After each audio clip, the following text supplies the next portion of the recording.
You are very welcome back to We Love Movies with me, Gordon Hayden. Joining me now is Andy McCarroll as we're going to take a look ahead to some of the must-see films which are coming our way in 2018. Now, a film I cannot wait to see.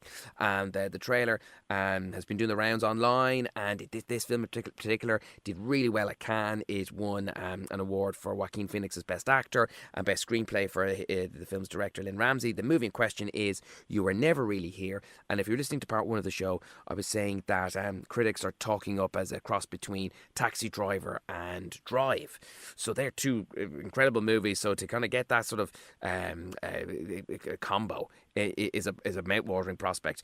Andy, in terms of the plot for the film, Joaquin Phoenix, he looks like a haunted man, but he's a man on a mission.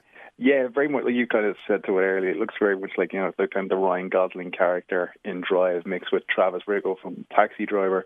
He's essentially this kind of one-man A-team who's hired by people who've been kidnapped as this kind of well-known paedophilia ring, and he's kind of hired to retrieve women or retrieve the girls from that. And he just looks like a kind of one-man wrecking crew. It looks absolutely fantastic. Like, Joaquin Phoenix isn't the first person you think to cast in a very much an action role, much the same way Liam Neeson was in the Taken series. It's going to be the relaunch of Joaquin Phoenix as an action star. But it just looks so kind of dark 70s, kind of death wish thriller that they don't really make anymore. It's those mid-budget, really hardcore, point blank, that sort of film. Really, really looking forward to it. And, as you said, it won Best Actor for himself in Cannes, and then Ramsey won the award for Best Screenplay. So it seems like there's a bit of substance to it as well, if it's winning screenplay awards as well as acting. I'd highly recommend people to check out the trailer online. Now, moving on, Andy, to a big blockbuster which is coming our way in 2018 is Steven Spielberg's adaptation of Ready Player One. There's been talk online. I haven't read the book, actually, but I know the book is obviously very popular. But people have said it's almost like a modern-day Willy Wonka. Would that be fair? Yeah, again, they've used pure imagination in the trailer, and who he'd actually tried to cast in the Mark Rylance role. Mark Rylance plays this kind of owner of this fantasy world called the Oasis, and Spielberg had actually tried to get Gene Wilder to play that role before he passed away. Unfortunately, Gene Wilder wasn't able to do it. But I've read the book, and the book is very much this kind of mix of pop culture references. Like, anyone who's seen the trailer, you see like the orcs from Lord of the Rings, the DeLorean from Back to the Future, the Iron Giant plays a huge role in it. But a lot of it is very surface. There's not a hell of a lot of substance to it. I was very surprised. It's a perfect mix for Spielberg to do, but also it's something you would think he wouldn't be into. Like, there is references to Spielberg films in the book, which he's actually taken all out for the film to kind of not be too self-aggrandizing. I can see it doing well based on his name and based on, all the pop culture references. But if it's anything like the book, it's going to be very much it's a cool idea for 10, 15 minutes, but what else have you got?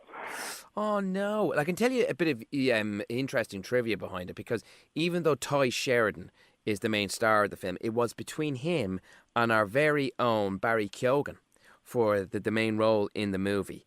And unfortunately, it went to Ty as opposed to Barry. But then, mind you, Barry then got to work with Christopher Nolan on Dunkirk.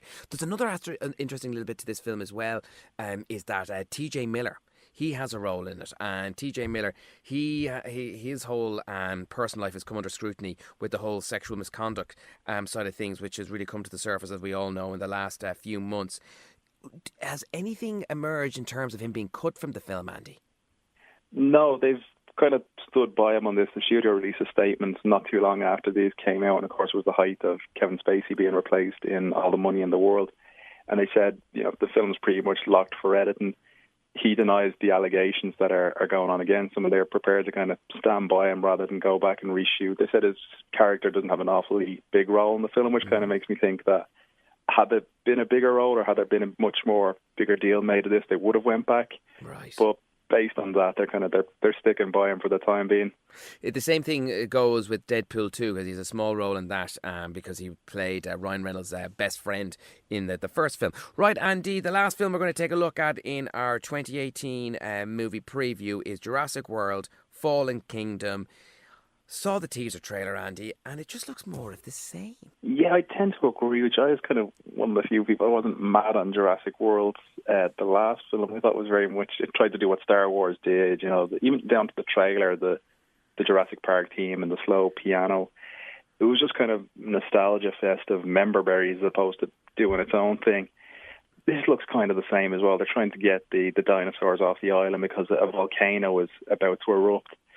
And it just there's nothing really grabbing me there. There's just kind of all these, cool shots of the T-Rex and things like that. But from a story perspective, it doesn't look great. What I will say, though, the kind of intriguing part for me is that it's been directed by J.A. Boyena, who done the Orphanage. And he said the trailer, pretty much all this happens in the first half an hour, and the rest of the film is him kind of doing like a very much more suspenseful film. He likened, the scene in the kitchen with the raptors. He said the next hour of the film is basically that, but for 60 minutes. So that kind of filled me with hope that they kind of thrown all the, the special effects money shots at the start and actually tried to make a personal, smaller Jurassic Park film. Again, this could just be talk, but that would be the one thing that would make me hold out hope. Fingers crossed, yeah, because they need to shake it up a little bit. Now, what has happened, Andy, over the years when it comes to a lot of trilogies, I'm thinking now just off the top of my head, like with the Pirates of the Caribbean, when it was just initially just a trilogy, and the Matrix trilogy, they take essentially one big story and they divide it into two for the part 2 and part 3 of the trilogy.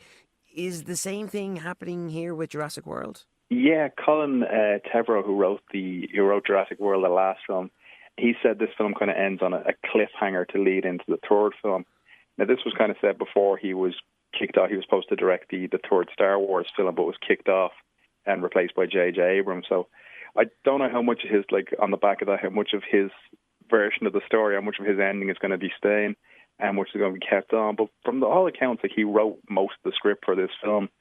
So it's not a franchise that's going to go away anytime soon. I'm sure they're going to make a third part of this film. The first one made over $1 billion. It was one of I think it's 6th or 7th of the most successful films of all time, despite being fairly average. This, I imagine, is going to do the same, no matter how good or bad it is. And they're going to have spin-offs. There's going to be Jurassic World versus Entourage or whatever crossover they want to do.